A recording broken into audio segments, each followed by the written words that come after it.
Job 22:21. Vuelve ahora en amistad con Dios y tendrás paz y mucho bien. La Iglesia Cristiana Integral, Jesucristo el verdadero camino, te invita a que busques a Dios mientras Él se deje encontrar. Estamos ubicados en la calle 47, número 2320, Nuevo Sotomayor. Teléfono 67-695-2079. Repito, teléfono 67-695-2079. Reuniones martes y jueves, 7 de la noche, y los domingos, 7 de la mañana. Visita nuestras redes sociales en YouTube y nuestra web.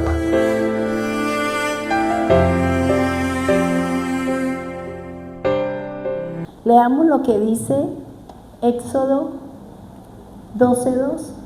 La palabra de esta manera dice: a partir de ahora, este mes será el primer mes del año para ustedes. Anuncien a toda la comunidad de Israel que el 10º día de este mes, cada familia deberá seleccionar un cordero o un cabrito para hacer un sacrificio, un animal por cada casa. Entonces fíjense lo que la Escritura nos enseña. Ellos vivían un tiempo, ¿cierto? La Biblia no me dice cuál fue el tiempo, cuál fue el momento en que Israel entró a ser esclavo en Egipto.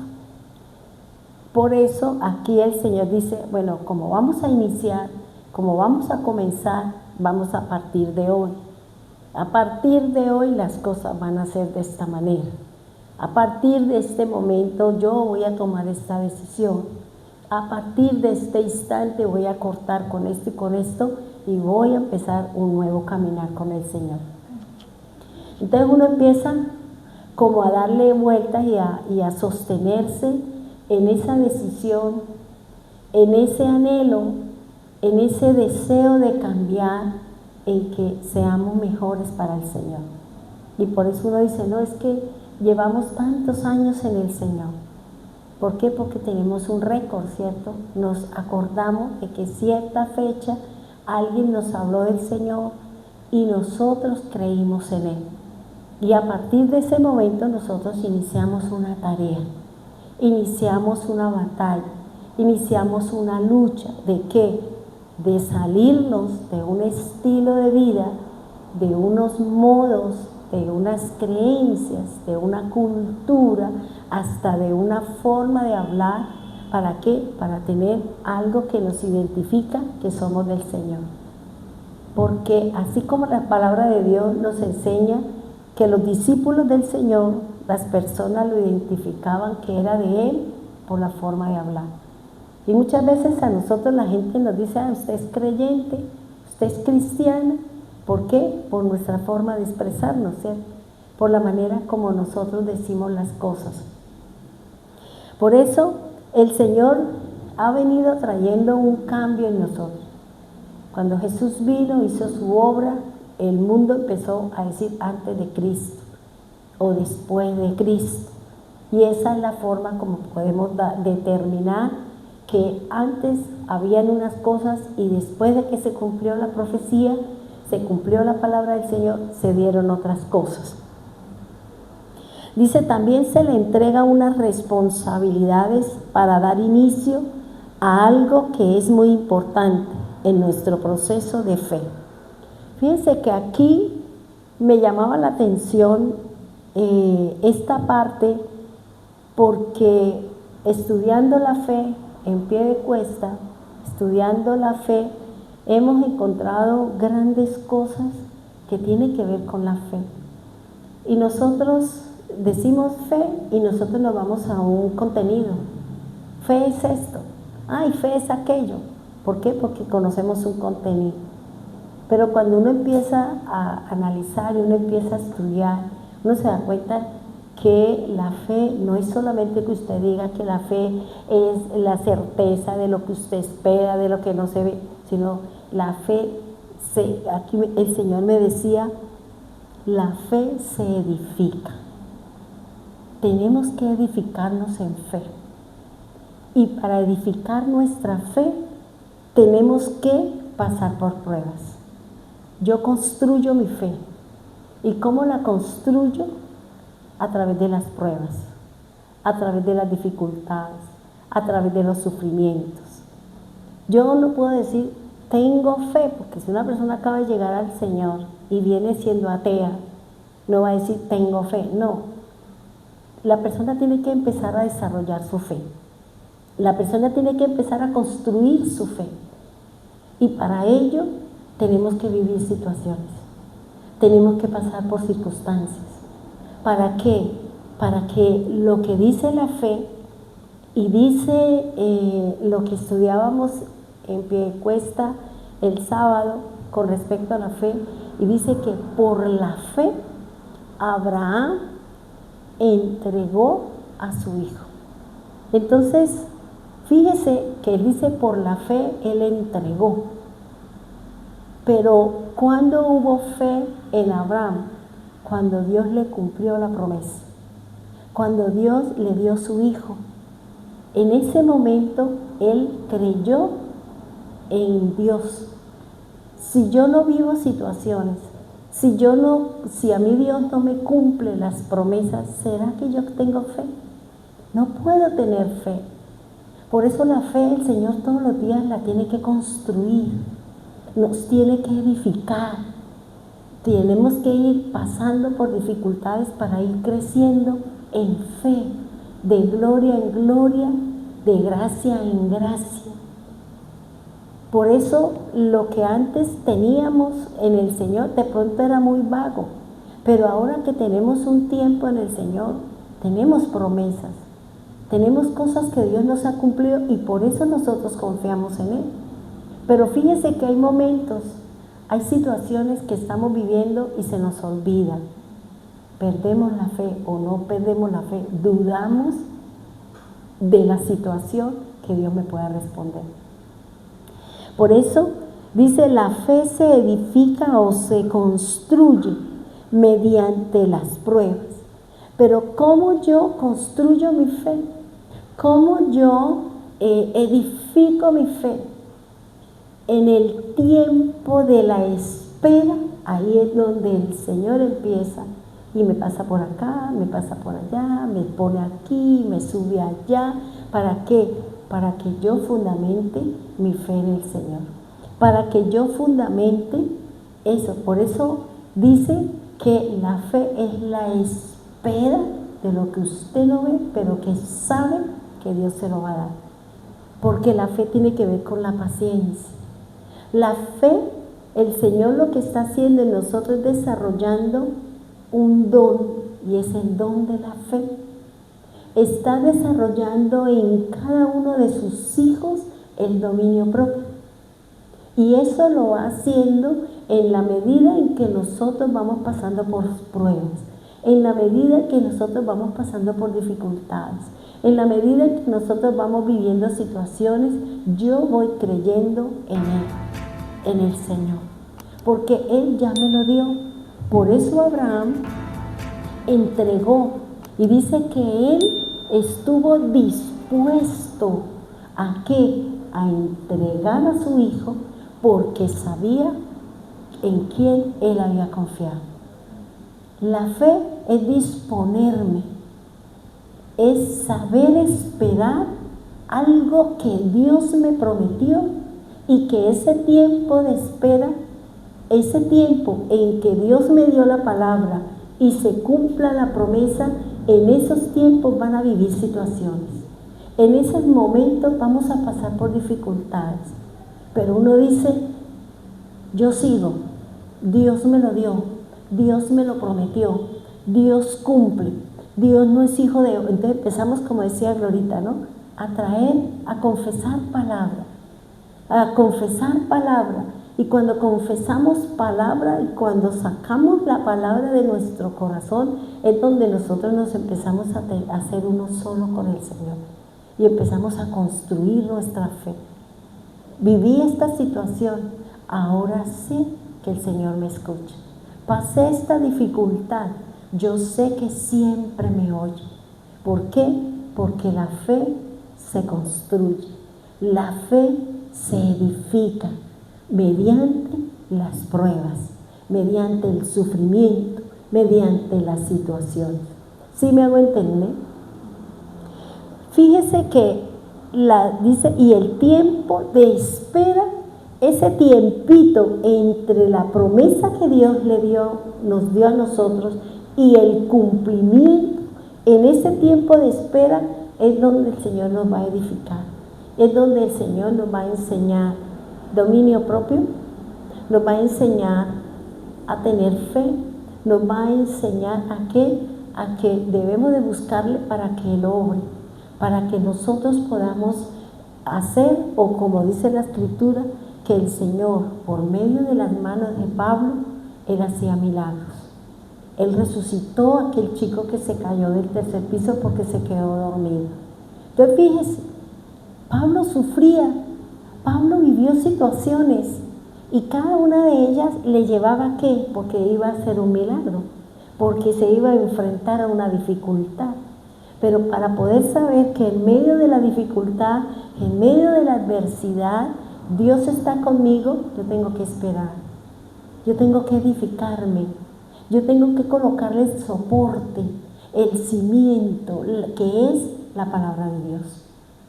Por eso es importante, como decía Glorita, aprender los versículos, porque en un momento de dificultad, en un momento de prueba, en un momento de adversidad, nosotros podemos ¿qué? Aliviar nuestro espíritu, traer consuelo a nuestra alma cuando pronunciamos una palabra. Cuando sabemos que la Biblia nos da una palabra, una promesa, y uno dice, sí, la Biblia lo dice.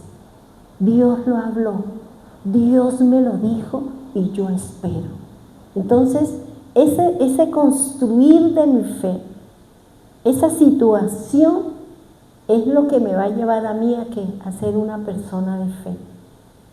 Y cuando tenemos esa fe, entonces cuando el Señor le dice, ahora puedes sanar, ahora yo te puedo utilizar, imponga las manos y van a ser sanadas.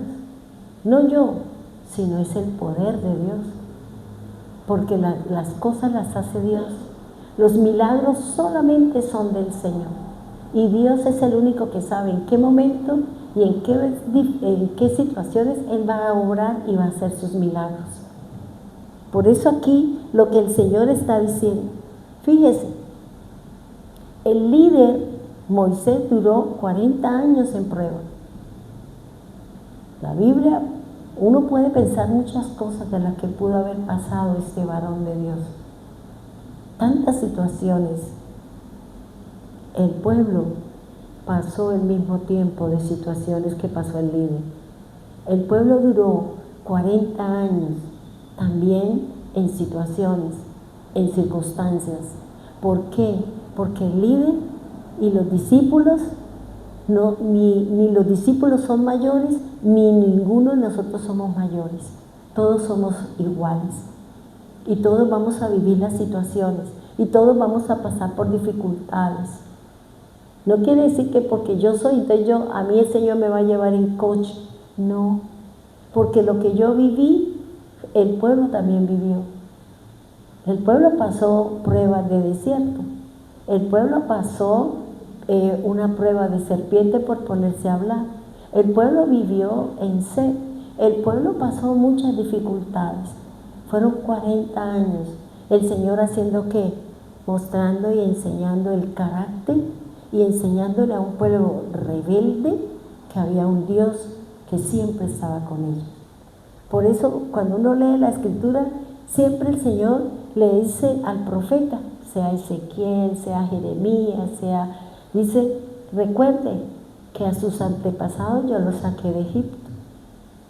Y yo los llevé y les di de comer y los cuidé y les hice esto, pero ellos se olvidaron de mí. Te fíjense lo que el Señor nos enseña, lo que Dios nos está diciendo.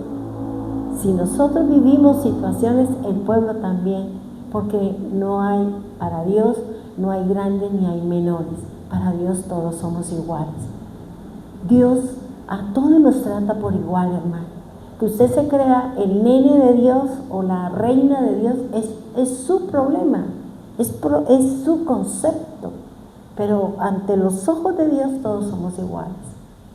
Todos vamos a ser y todos vamos a vivir situaciones duras y difíciles, dependiendo de qué, dependiendo de la responsabilidad, de la tarea que Dios haya puesto sobre nuestros hombros cuando Él nos dijo, venga, venga.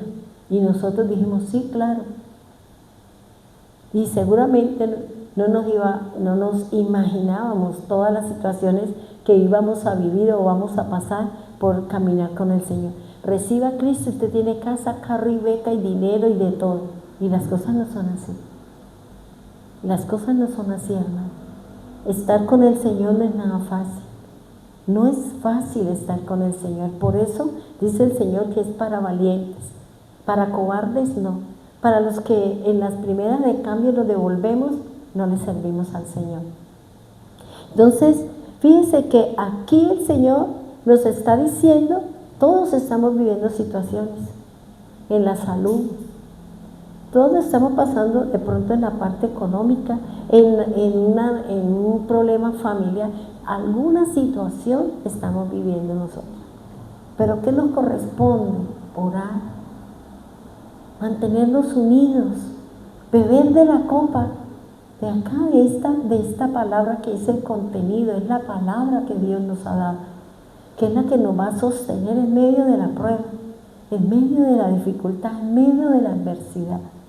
Y por eso aquí el Señor nos está diciendo que Él lo que está haciendo con cada uno de nosotros es edificando nuestra fe, construyendo nuestra fe. Si usted va a Hebreos 11:17, si no estoy mal, dice que Dios probó a Abraham y le dijo, dame su único hijo, sacrifíqueme. ¿Usted está dispuesto a entregar algo que usted ama sobremanera? ¿Estamos dispuestos a obedecerle al Señor cuando Él nos solicite algo que yo tengo que desprenderme? ¿Estoy yo en esa disposición? Porque la prueba del Señor fue que entrégame a su hijo. Y Él dice, bueno, y Él dice la palabra que alistó el burro, alistó el fuego, la leña, se llevó 2 siervos, se llevó a su hijo. Pero ¿qué había en el corazón de ese padre? La Biblia lo dice. Sabía que Dios lo resucitaría de entre los muertos. Por eso sabemos nosotros que Dios nos va a resucitar. Estamos confiados de que el Señor nos va a resucitar en el tiempo postrero de entre los muertos.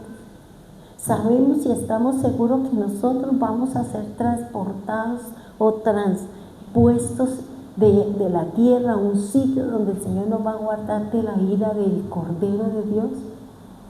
Porque en su haber y de todo lo que Él había vivido, de todas las situaciones que Él había pasado, estaba seguro de que Dios le resucitaría a su hijo. Y por eso aquí el Señor nos está diciendo, Dios nos está hablando de que para construir nos tiene que probar, para afianzarnos. Y cuando estamos felices, estamos en una situación y estamos viviendo cómodos, Él me corre las filas, Él me corre la silla. ¿Por qué? Porque me he acostumbrado a quedarme quieta. No estoy haciéndole la obra al Señor. Es que yo ya como estoy así, ya como tengo aquello, pues ya no me preocupo, pues ya no. Entonces el Señor dice, ¿está muy segura? Entonces venga, le quito lo que usted más quiere. Venga, le menguo eso que a usted le agrada, se lo mengo, se lo quito. Hago algo, ¿para qué? Para que usted y yo no nos olvidemos de quién es el Señor. Para que estemos trabajando y estemos confiados de que nosotros nos resucitaremos con el Señor. Que nosotros nos iremos con Él. Pero para eso Él necesita formar nuestra fe. Para eso Él necesita formar en nosotros su imagen, su semejanza. Para eso es necesario todas las situaciones que nosotros vivimos todos los días. Viví esto, pero Dios me lo dio. Pasé esto, pero Dios me respondió. Viví esta situación, pero Dios me sanó. Y esas cosas, esa respuesta de Dios es lo que me tiene que llevar a mí a construir, a tener firmeza, a tener seguridad en Él. Solo en Él. No en la gente, no en mi talento, sino en lo que Dios me ha confiado. ¿Sí me hago entender hasta ahí? Bien. Fíjense que en esta parte de la Escritura, para fortalecer mi fe, para irme con el Señor, para ser hija de Dios, el Señor dejó unas instrucciones. ¿Y cuáles son esas instrucciones? Él dejó que deberíamos celebrar una Pascua. Y antes de que el pueblo saliera, Dios luchó, batalló y luego sí le dijo al pueblo, mientras ustedes comen, mientras ustedes hacen esto, yo estoy allá afuera luchando con aquel que la tiene usted amarrada, con esa tradición, con ese pecado, con esa situación, yo voy a pelear. Mientras tanto usted coma cordero, mientras tanto usted beba de su sangre. ¿Por qué? Porque eso es lo que nos da la garantía de que estamos con Él. Porque eso es lo que nos da la garantía que en el día postrero el Señor nos levantará y nos llevará a su presencia. Y dice que lo primero que el Señor dice es, se debe tomar un cordero. Pero este cordero, ¿qué debo coger del cordero? Dice, su carne. ¿Y qué representa la carne? La palabra de Dios. No es que vamos a matar un cordero y vamos a comer. No, porque eso ya no se hace. Ahora aquí este es mi cordero. La palabra de vida, la palabra de Dios. Es la que tengo que comer. Por eso Juan que dice, mas a todos los que le recibieron, a los que creen en su nombre. Fíjese que él dice, a los que le reciben. ¿Yo qué tengo que recibir? Su palabra. Tengo que recibir su palabra, tengo que aceptarla. Tengo que aceptarla en mi corazón, de que la palabra es la que me va a edificar. La palabra es la que me va a formar. La palabra es la que me va a dar ánimo. La palabra, como nos dio Glorita la enseñanza hace un tiempo atrás, que la palabra es un espejo. La palabra, cuando yo leo, yo me estoy dando cuenta en qué condiciones estoy yo con Dios. Cuando leo la Escritura, estoy dándome cuenta dónde estoy violando y cuál es el mandamiento que yo estoy violando. Porque si estoy violando un mandamiento, entonces no tengo cercanía con Él. Porque no me estoy dejando formar por Él. Y por eso aquí dice que lo primero que se tiene que comer del cordero es su carne, que significa la palabra de Dios. Y luego dice, y se bebe su sangre. En la palabra del Señor, en la fiesta del Sukkot, que se da en octubre, cuando el Señor subió a celebrar esa fiesta, Él dijo, el que tenga sed, venga a mí y beba. Y el que cree en mí, de su interior correrán ríos de agua viva.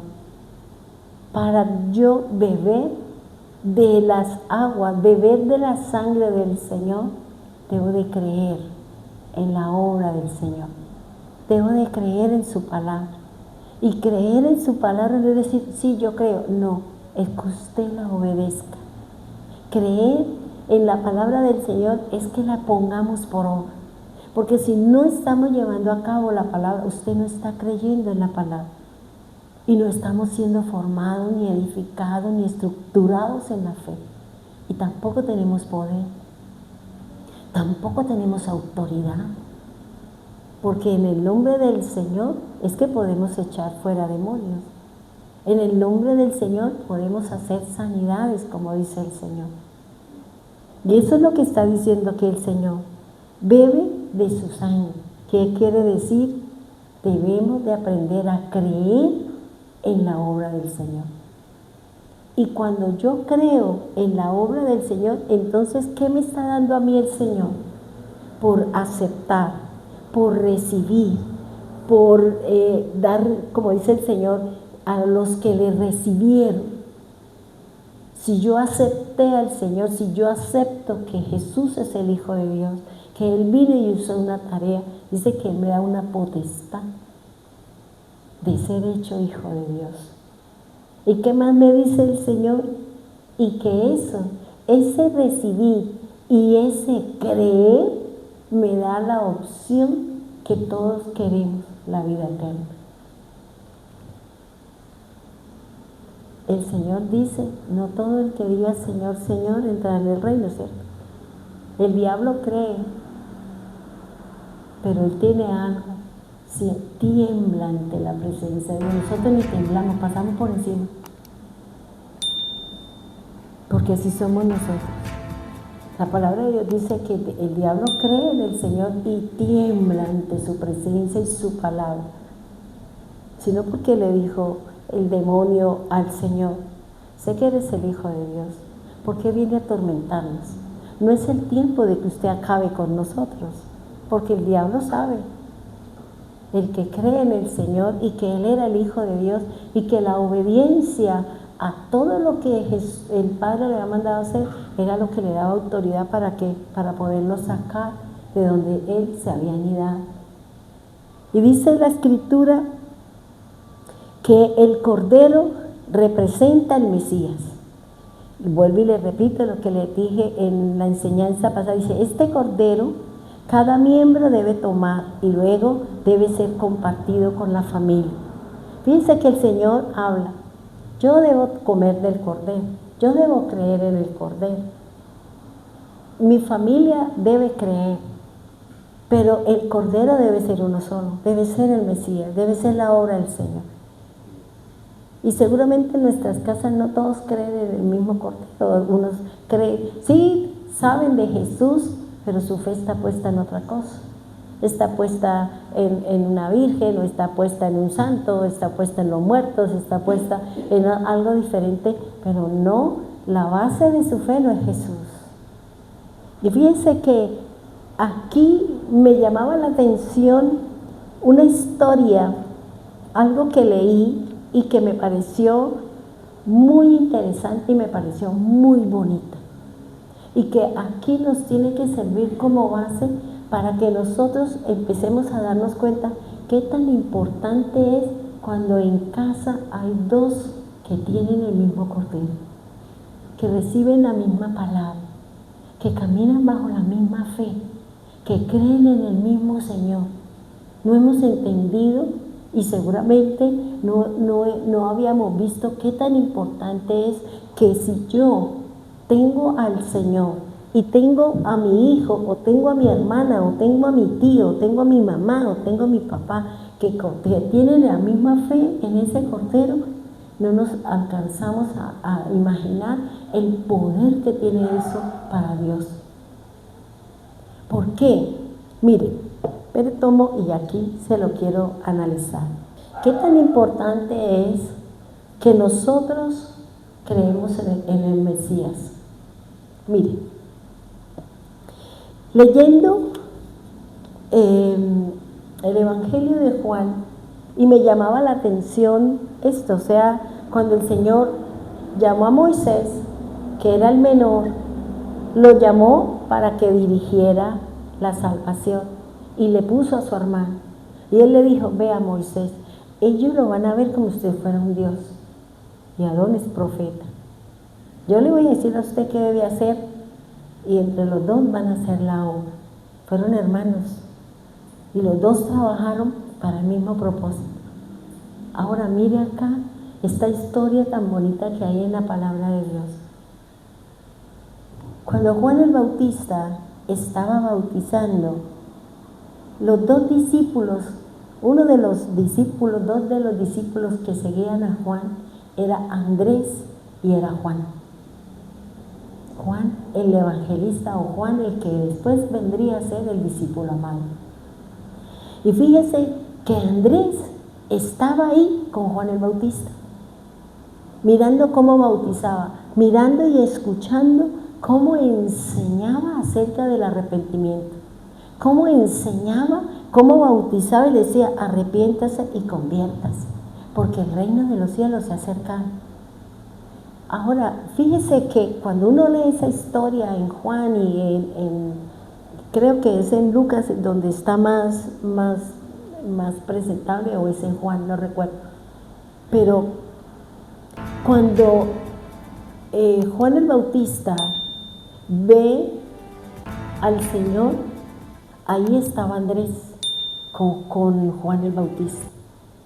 Y Andrés y Juan le decían, confiaban, ellos todos estaban esperando que se cumpliera la promesa del Señor, que vendría un Salvador, que vendría un profeta, que en medio de ellos Dios levantaría uno que traería redención.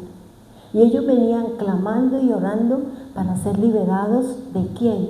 De los romanos, porque ellos estaban siendo cautivos, eran esclavos del pueblo romano. ¿Y qué pasó? Cuando Juan vio al Señor Jesús, le dijo a Andrés y a Juan, Él es el Mesías, Él es el Cordero de Dios que quita el pecado del mundo. Síganlo a Él. ¿Y qué dijo Andrés? ¿Sabe cuál fue la actitud de Andrés?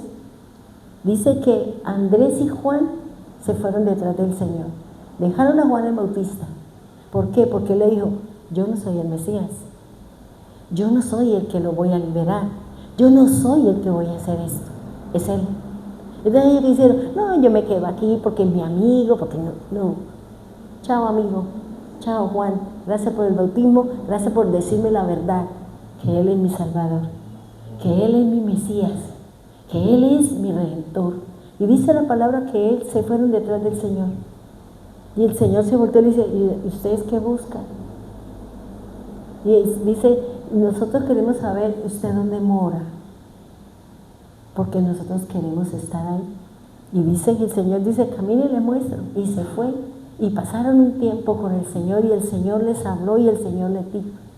Pero después de que se acabó el tiempo de Andrés y Juan con el Señor, dice la palabra de Dios que Andrés se fue corriendo y le dijo a Pedro, a su hermano, a Simón, Simón, hemos encontrado al Mesías, vamos a verlo. Eso es lo que debe ser nosotros. Él conoció al Mesías, conoció al Salvador. ¿Y qué le dijo? Hemos hallado al Mesías, hemos hallado al Señor, vamos. Y dice que se fueron, ¿a qué? Porque Pedro quería conocer quién era ese que se había levantado, ese que el hermano venía a decirle, ha llegado el Salvador, ha llegado el Redentor. Y después la palabra del Señor habla de que estaba Andrés y estaba Simón Pedro, ¿estaban qué? Pescando. ¿Y qué le dijo el Señor? Sígueme, porque ahora ustedes no van a pescar peces, ahora ustedes van a pescar personas, hombres. Y dice que él avanzó un poquito y se encontró con Juan y con Santiago, que eran dos hermanos. A lo mejor Juan le había hablado a Santiago del Mesías, porque el Señor cuando lo vio y lo vio remendando redes, ¿qué le dijo? Sígame. Y ahí se fueron los cuatro, ¿a qué? Después de haber oído que Él era el Mesías. Nosotros hemos oído del Señor, nosotros leemos del Señor, ¿Lo estamos siguiendo? ¿Estamos siguiendo al Señor? Ellos dejaron sus redes. Dejó su papá, Juan y Santiago. Dejaron a sus padres, dejó a su papá, dejó a los amigos, dejó la labor de estar remendando redes. Y lo mismo Pedro y Andrés, porque el primero que conoció al Señor Jesús fue Andrés. El primero que conoció, no fue Pedro. Y fíjese que el menor fue y le dijo al mayor: hemos encontrado al Mesías, ese que nos hablan los profetas, ese que estamos esperando. Fíjese qué tan importante es nosotros como hermanos compartir la misma fe, ayudarnos en un momento en que hemos encontrado las respuestas de Dios para nosotros. Y poderle decir a esa persona que no conoce, o a esa persona que duda, a esa persona que está viendo dificultad, a decirle: es que hemos encontrado al Mesías, hemos encontrado al Señor, hemos encontrado al Maestro. La Biblia me está hablando.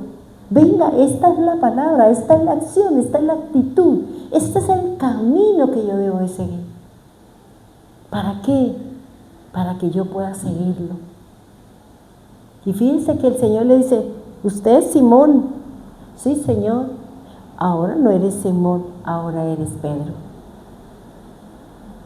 Entonces fíjense qué tan importante es que si en casa tenemos dos personas que comen el mismo cordero, que creen en el mismo cordero, que viven situaciones diferentes pero que tienen la fe en el mismo, es importante que unirnos para que toda nuestra casa, hay aquellos que no están en el Señor, aquellos que todavía les cuesta trabajo, por la unión de nosotros más el Señor y nuestro testimonio y nuestra forma nueva de ser, de actuar y de hablar, podamos llegar a esos corazones que seguramente no quieren nada con el Señor. Y que Dios va a preparar. Por eso aquí el Señor le está diciendo, dice a Andrés y a Pedro, dice: los haré pescadores de hombres. Y luego a Juan y a Santiago, y le dice: venga, y dice que ellos dejaron a su padre. Hermanos, ¿usted está dispuesto a dejar algo de su casa? Nosotros estamos dispuestos a lo que dice el Señor, a dar su único hijo, como le dijo el Señor a Abraham. ¿Usted está dispuesta a levantarse temprano, a dejar su pereza, a dejar la hora de la carne, a empezar a leer la Biblia, a empezar a orar, a empezar a clamar, a empezar a ayunar? ¿Para qué? Por la situación que está viviendo el mundo. Porque usted mira la red, usted mira YouTube, usted mira cualquier red, y eso es impresionante: la guerra, la lucha, la batalla, de todo, y sobre todo la lucha que está sosteniendo ahorita el pueblo de Israel con Irán. Y tenemos que orar, hermano. Fíjese que aquí el Señor nos está hablando. Fíjese que Jesús fue el hijo primogénito de María, ¿cierto? Y después de que el Señor se fue, ¿quién sostuvo la obra? ¿Quién sostuvo? Santiago, ¿cierto? Ese hermano que después de que su hermano se fue, reconoció que él era el Hijo de Dios. Nosotros, vuelvo y le digo, tenemos que unirnos. Si tenemos esa bonita ventaja de tener a alguien que profesa nuestra fe, comemos el mismo cordero, comemos la misma sangre, tenemos las mismas cosas, aunque cada uno estemos pasando dificultades diferentes, porque al final cada uno tiene una tarea y un propósito con el Señor. Dice lo segundo, ya lo primero que el Señor dice es: debe coger el cordero, su carne, ¿cierto? Ahora, lo otro que es importante para poder nosotros sostenernos y caminar, dice, debe tomar la sangre. Pero tomar la sangre no implica que yo tengo que tomar sangre, porque la Biblia me dice que no, sino tengo que entender lo representativo, lo figurativo de lo que hace referencia a la sangre. Éxodo 12:7, por favor. Éxodo 12:7. Dice así: y tomarán de la sangre y la pondrán en los 2 postes y en el dintel de las casas en que lo han de comer. Fíjense que el Señor siempre es el que va guiando, ¿no? El Señor siempre nos va diciendo qué es lo que debemos hacer, porque es que Él es el único que sabe qué es lo que está haciendo con usted, porque el Señor es el único que sabe qué es lo que está formando en cada uno de nosotros. Eso es lo que yo tengo que decirle: bueno, Señor, aquí ayúdenos en esto, en esta situación, en esta circunstancia. Fíjese que el Señor dice, y tomarán, dice, tómela o recójala en una vasija. Esto hace referencia a aceptar la obra del Mesías en la cruz. Y nosotros, cuando aceptamos al Señor, nos convertimos en copas sufrientes, porque empezamos a vivir dificultades, porque empezamos a pasar por procesos, porque el Señor empieza a, ¿qué? Vuelvo y le repito, a construir nuestra fe. Empieza a, ¿qué? A edificar nuestra fe, para que cuando Él le diga, está dispuesto a entregarme eso, está dispuesto a hacer esto, está dispuesto a hacer aquello, y que usted diga, sí, porque yo sé que siempre me oye.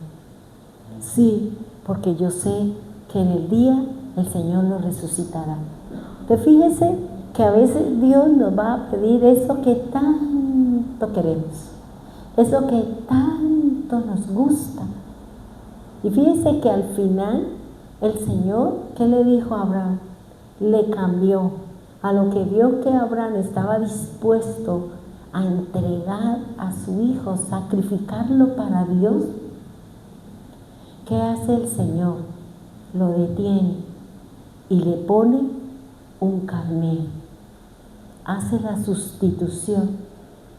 Tal vez Dios me dice, entrégame esto, deme aquello, usted, pero Señor, es que es lo único, pero Señor, es que no me alcanza, Señor, pero es que yo me comprometí, pero es que ahorita haciendo las cuentas y recuentas y no, usted y yo estamos perdiendo la oportunidad de conocer qué es lo que Dios va a hacer, de cómo Él va a construir mi fe, de cómo Él me va a levantar como una persona de fe, en que Dios puede hacer milagros a través de nosotros. Y uno no sabe, pero nosotros mismos nos estamos quitando esa oportunidad. Nos estamos quitando como esa desarrollo de fe de que ¿qué es lo que el Señor iba a hacer? ¿Cómo el Señor me va a darme a mí para esto? Y nos vamos a quedar ahí porque seguramente nosotros no obedecimos por miedo, por incredulidad o por la razón que sea. Ahora, miremos lo que dice la sangre y sus significados. ¿A qué hace referencia cuando el Señor dice que se debe tomar la sangre, se debe poner en los 2 postes, se debe poner en el dintel, en las casas donde se va a comer la Pascua? Lo primero que el Señor le dio al hombre, al igual que Jesús nos dio a nosotros un compromiso, es un pacto, es con su sangre. Esa es la señal. Y a veces nosotros creemos que la señal es un tatuaje, es una cosa aquí. No, la señal es un evento. La señal puede ser alguna situación. Y dice que la sangre como señal. Miremos lo que dice Éxodo 12:13. Dice así la palabra del Señor. Dice, y la sangre os será por señal en las casas donde vosotros estéis. Y veré la sangre y pasaré de vosotros, y no habrá en vosotros plaga de mortandad cuando hiera la tierra de Egipto. Entonces, ¿cuál es la señal? La sangre, ¿cierto? Tuvieron que coger el cordero, tuvieron que sacarle la sangre, y tuvieron que coger la sangre en un lebrillo, coger un hisopo y untar en la parte de arriba y en las dos partes que se llaman los postes de la puerta. Y eso es algo muy interesante, esa parte donde el Señor dice dónde debe ser untada la sangre.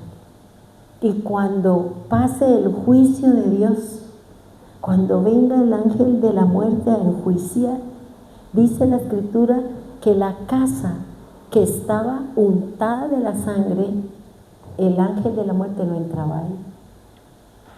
Porque la sangre allá afuera era la señal de que no había muerte, porque la sangre es vida. Porque la sangre es vida. Por eso dice el Señor que la sangre os será por señal. ¿En dónde? En las casas, en la parte física, ¿cierto? Ahora, también la sangre tiene otro significado muy interesante. Dice, la sangre es pacto. Miremos lo que dice Éxodo 24, 8. Entonces Moisés tomó la sangre y roció sobre el pueblo y dijo, he aquí la sangre del pacto que Jehová ha hecho con nosotros sobre todas estas cosas. Ahora, si el Señor puso la sangre como un pacto, y un pacto es un acuerdo. Un pacto es un acuerdo que Dios hizo entre nosotros y Él, pero que hay una señal y es la sangre. Porque la sangre representa vida.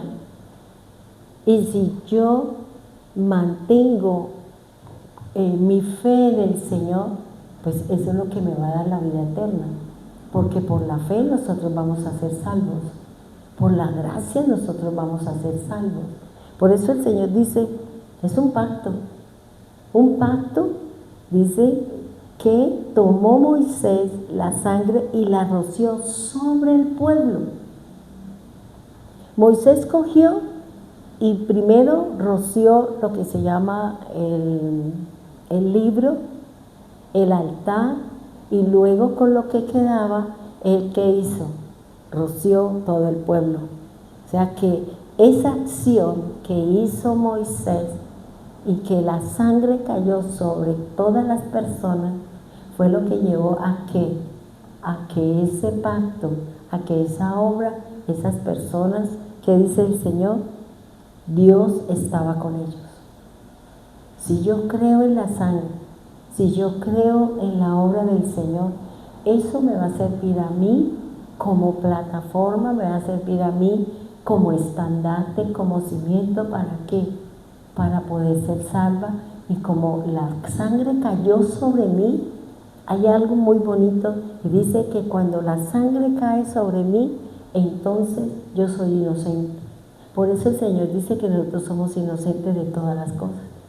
Porque Jesús, con su sangre derramada, con la sangre que dijeron cuando entregaron al Señor, la sangre de Él sea sobre todos nosotros, sobre todos los que están aquí, sea la sangre. O sea, esa acción, no porque cogió la sangre del Señor, no, sino esas palabras, eso que ellos dijeron fue lo que los hizo que el Señor perdonara sus agravios.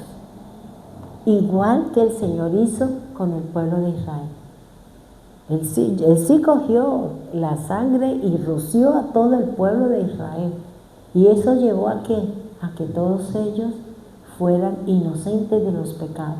Porque el Señor vino aquí a perdonarnos, vino a limpiarnos, vino a ponernos en una condición favorable delante de Dios. pero es por la sangre, hermano, porque la sangre representa vida, la sangre representa perdón, la sangre tiene un precio, dice la palabra. Por eso es importante, hermano. Por eso el pacto el Señor no lo hizo con el pan. Dijo, este es mi cuerpo, comed él. Pero Él cogió la copa y dijo, este es el pacto que yo hago, pacto de sangre, pacto de vida. Y si usted cree en eso, entonces tendremos vida eterna y seremos resucitados en el día postrero, porque fuimos rociados con la sangre del Señor. Pongámonos en pie, vamos a orar, por favor. Amado Dios, te damos gracias por su amor y por su misericordia, Señor. Hoy venimos, Señor, a pedirte y a decirte gracias, porque el creer en Él me hace referencia a la sangre del pacto, Señor. Creemos en Jesús, creemos en su obra. Señor, la sangre de Jesús fue derramada por nosotros y por eso podemos hoy, Señor, cantar alabanza y estar seguros que si caminamos contigo, entonces, Señor, nos iremos contigo. Por eso, Padre bendito, ayúdanos, Señor.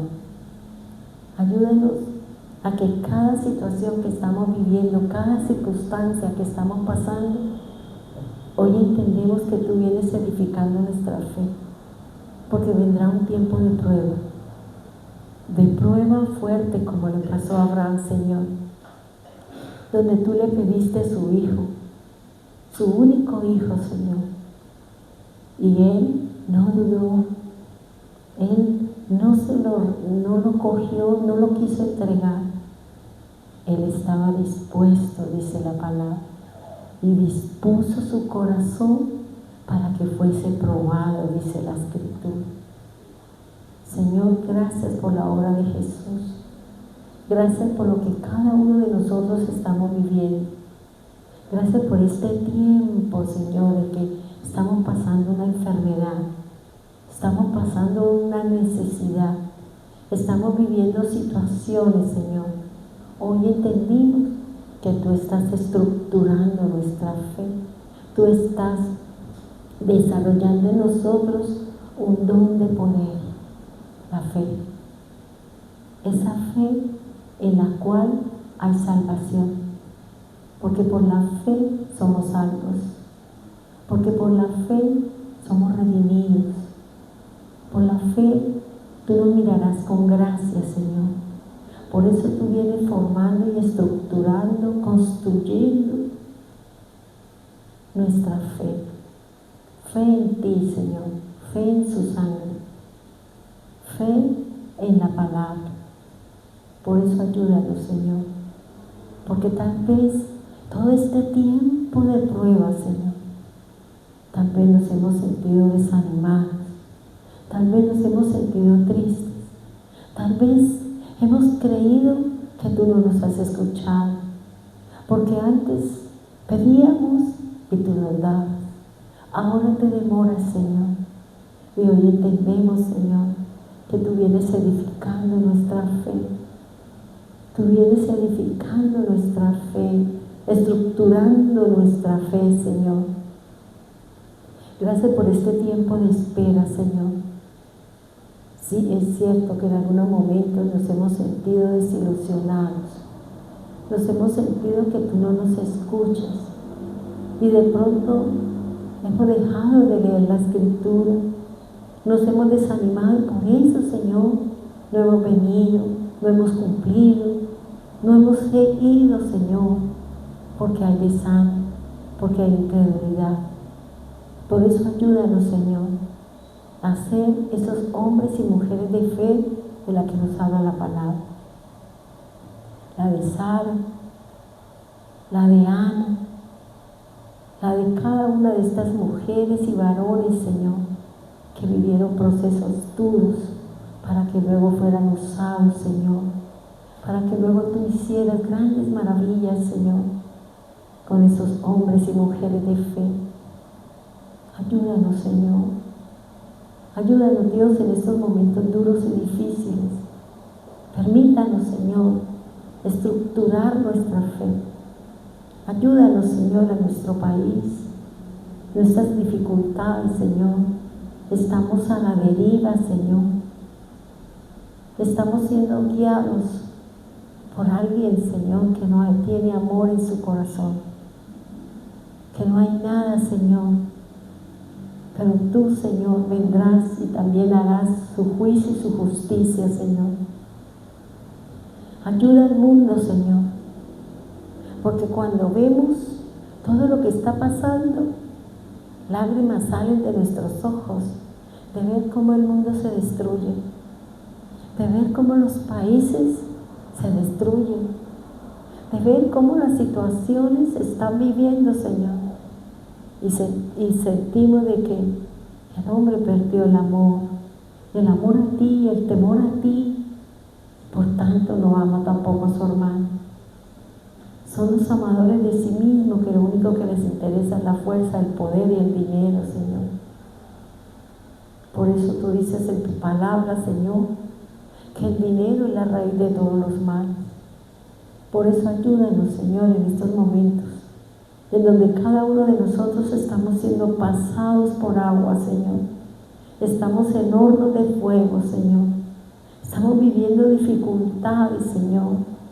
Pero hoy entendimos que es que tú quieres que nuestra fe se fortalezca, para que cuando venga la prueba, Reina, nuestra fe esté segura, nuestro andar y nuestras decisiones sean conforme a lo que tú esperas de nosotros, un corazón formado, instruido en ti, Señor. Gracias, Dios amado. Bendiga, Señor, los hermanos que están en Medellín. Bendiga a Elina, a su esposo, a Amadito, a Cristina, Señor. Bendígalos, guárdalos, Señor, porque sabemos que nuestro país, Señor, está lleno de violencia, de maldad.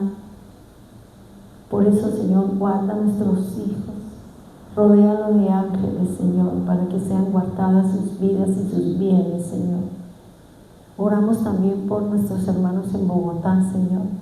Es la capital de nuestro país, de donde salen las decisiones buenas o malas, Señor. Por eso dale sabiduría a todos aquellos que están en eminencia, Señor. A todos aquellos que tienen cargo de representación, en donde nosotros confiamos, Señor, en personas que pueden dirigir nuestros pasos, que puedan dirigir las cosas, Señor. Porque ese es el reino, Señor. Reyes y sacerdotes y pueblos, Señor. Por eso oramos por cada uno de ellos. Solo tú puedes juzgar. Una vez más, Señor, oramos por este senador que se debate entre la vida y la muerte, Señor. Solo tú sabes qué va a pasar con él, con su casa, con su familia. Como yo te decía, va a repetir la historia de él, Señor, que su madre murió cuando él era un bebé, Señor. Por eso, Señor, rompa esa cadena. Permita, Señor, que venga la vida, Señor. Tú eres el único que puede detener todos esos procesos en su cabeza, Señor. Detener ese sangrado, Señor. Detener todas esas cosas que hay en la cabeza, Señor, que cada rato lo someten a cirugía, Señor. Padre, acuérdate de ese joven. Recuerda lo que él dijo un día, Señor. Mi patrón es Dios, mi Padre es Dios, mi instructor es Dios. Por eso acuérdate de esas palabras que salieron de su boca, Señor. Confiado en ti, y que eso le sirva como plataforma para que tú le des la oportunidad de volver a la vida y poder, Señor, edificar su casa, y que sus hijos tengan el afecto y la figura de un padre que es tan importante, Señor. Ayúdalos a todos, Señor. Gracias, divino Salvador. Bendiga a Yané, Señor, y su proceso. Bendiga a Neila, Señor, a Rosita, a Marta, Señor, a Rubiera, allí en España, Señor, porque solo tú sabes lo que estás haciendo con cada uno de nosotros, Dios. Bendiga a los hermanos, Señor, de Piedecuesta. Guárdalos, cuídalos, protégelos, Señor, a todos, especialmente a los jóvenes, Señor. Reforzamos la oración y la petición que hacía Astrid por su nieto, Señor, para que tú lo rescates, para que tú no permitas que el enemigo lo enrede entre cosas que no son, Señor. Bendito sea tu nombre, Señor. Oramos por las personas que están aquí, Señor. Guárdalas, cuídalas y protégelas. Tú sabes y conoces sus afanes. Tú conoces sus necesidades, Señor. Tú conoces a qué cosas cada uno de nosotros nos vamos a enfrentar, Señor. Nuestras cirugías, nuestros procesos, Señor, están en tus manos, Dios. Igualmente los que están en la red, Señor. Guárdalos, cuídalos. Bendígalos, Señor, por el anhelo y por esa actitud de estar ahí frente al televisor o su celular, escuchando la palabra y el mensaje, Señor. Ayúdanos, Señor amado, guárdanos y cuídanos, Señor. Y los que estamos aquí, llévanos con bien a nuestra casa, Señor. Bendíganos, Señor, y que tengamos la bonita oportunidad de abrir nuestros ojos mañana, porque tú vendrás con victoria, con sanidad, con respuestas, Señor. Gracias, divino Salvador. Gracias, divino Señor. Oramos, Señor, por el doctor Pinto, Señor, para que tú restaures su cuerpo de la caída, Señor. Ayúdelo, Señor, para que podamos hacer las mejores cosas con él, Señor, para que pueda estar, Señor, acompañado, porque ya nosotros, Señor, no podemos estar solos, necesitamos de que alguien esté al lado. No sabemos en qué momento puedan suceder cosas, Señor, por nuestra edad, bendito Dios. Por eso, Señor, ayúdalo. Ayúdalo, Señor, y gracias por no haber permitido que su caída, Señor, su descenso, su caída, Señor, de esas escaleras hubiera sido mayor, Señor. Gracias, Señor, por la salud y el bienestar que le vas a dar. Te rogamos, Señor, por cada enfermo, por cada persona, Señor, en el nombre poderoso de Jesús. Amén y amén.